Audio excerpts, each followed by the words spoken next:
Welcome back for part 2 of what if female Deku was a sanitized octoling. We start off with All for One's doctor going to talk for All for One. Sir, I would like you to reconsider the sanitized project. Please. I finally have a successful test subject. No. I repeat, no. Continue on the Nomu project, and how is that Nomu coming along in the USJ and the USJ attack we'll be having in a month? It's almost finished, sir. Good. And remember, scrap the sanitized project. Leave it alone. I've given up on it. It's useless. I finally had a successful test subject. I do not care. You either dispose of it, or I dispose of you. Yes, All for One. As All for One's doctor leaves, I'm not going to dispose of my only successful test subject. I know. I'll have her go to the USJ and prove her worth. There. She'll analyze and gather information. Yes, I'm a genius. As then, All for One's doctor goes to Steve. So how is she? She's following orders to the letter. Unfortunately, she said it's impossible to mix the sanitization with people with the quark gene. It's impossible. There's a way to temporarily change them, but other than that, she can't make a complete version. Well, that sucks. Oh well. Anything else? No. Unfortunately not. Alright. I need to meet with the sanitized commander. As All for One's doctor walks to the room. You here, sanitized commander? As Izumi walks out. Yes, master? You called? Yes, I need you to go to this bar and join the attack on the USJ within a month. Are you sure, sir? Yes. Gather as much information as you can, and do not get captured. I'll make sure not to, sir. Good. And have you made any progress on anything? Actually, I have made some progress. As it's been a while. In fact, it's already past 10 months and all the period to where the UAS started. So in about a month, the USJ happens. As she opens a wall and goes through, and All for One's doctor follows. As they enter a room full of tubes, I managed to find a way not to spread the sanitation onto people with quark gene, but I know I can pretty much clone myself. As they see tons of sanitized octolings that look exactly like her. The only thing different is she's wearing a white lab coat and sanitized goggles, the glasses, the shades, whatever. So you managed to duplicate yourself with your own DNA. Interesting. Have you managed to convince All for One about the project? No, he wants me to scrap it and destroy you. As things are calculating inside Izumi's mind. Destroy me? I must not let that happen. So I want you to go to the USJ to prove your worth. And make sure to put on a splendid show. I will try my best, Doctor. Good. I expect you not to fail me. As the doctor leaves. As the door closes, she walks to her desk. So I'm just a disposable pawn. As she hears a voice. You're not just a disposable pawn. You're more.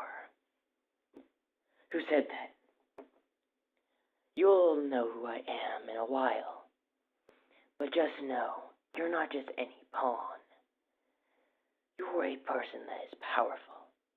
You don't deserve to have a person that to call master such as that. As Zumi's looking around the room,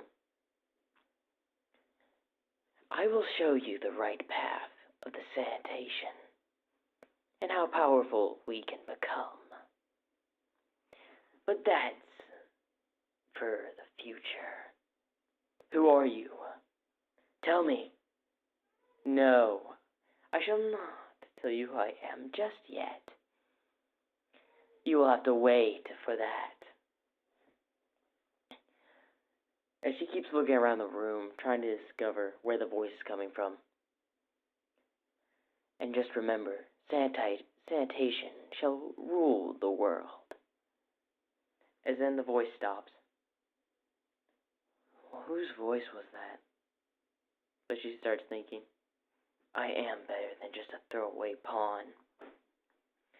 As she looks at the tubes, I know. As she gets an image in her head, what is this place? An old abandoned factories and all that on the side of a beach. Does this person want me to take my sanitized duplicates there? She starts doing precisely that, not knowing exactly why. She loads up a train, or a subway train, and starts loading up all of her copies, her sanitized clones. And we go to the doctor, all for one's doctor. It doesn't matter if she dies in the USJ now. As long as I can use her clones of herself, it won't matter. Because now I can continue the sanitized project even without her in the picture. She doesn't know exactly what she's done. Now she is a throwaway pawn. She'll probably die in the USJ. It doesn't matter. I can easily replace her. Exactly what Izumi was predicting. The doctor was going to use her as a throwaway pawn. After she finished loading up the subway cart, it seems all of them have been on. Now, she says the location. Then Steve shows up. What are you doing? The doctor didn't say move any of this. Yes, you're right. The doctor didn't say to move any of this. As she pulls out a gun and shoots him 3 times, killing Steve. It was an honor working with you, but I can't have a person that treats me like a pawn or a puppet. She puts the gun away. But just before I leave, or send these somewhere, she puts her hand on the corpse and puts sanitation all over it, cleaning the body to where there's nothing left. There, the evidence is gone. Now to gather the supplies for the USJ. As she's gathering her gear, and she sent all of her supplies to the location she had a image of.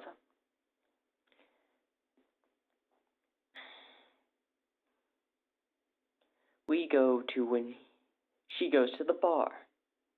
The League of Villains bar. As she walks in amongst the crowd of the other villains, with her shades on, and her hood, and her coat. Lab coat. So this is the League of Villains the doctor told me about. It doesn't matter.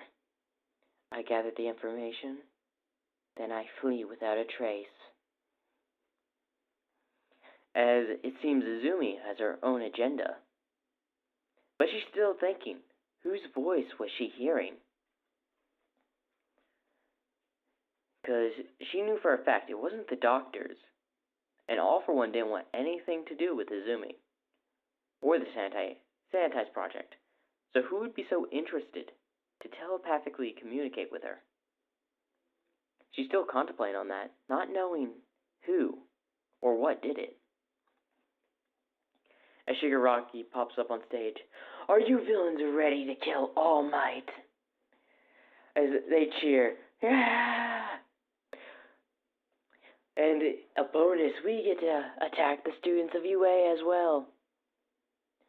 As Izumi's thinking, UA students, huh? We'll be splitting up into sections.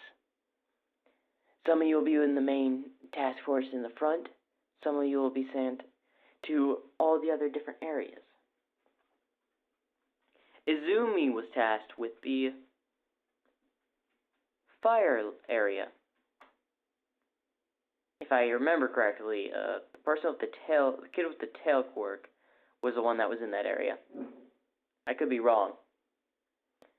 And as they walk through the portal, that is where I'm going to end part 2. I'm sorry it was short, but I hope you all like and subscribe.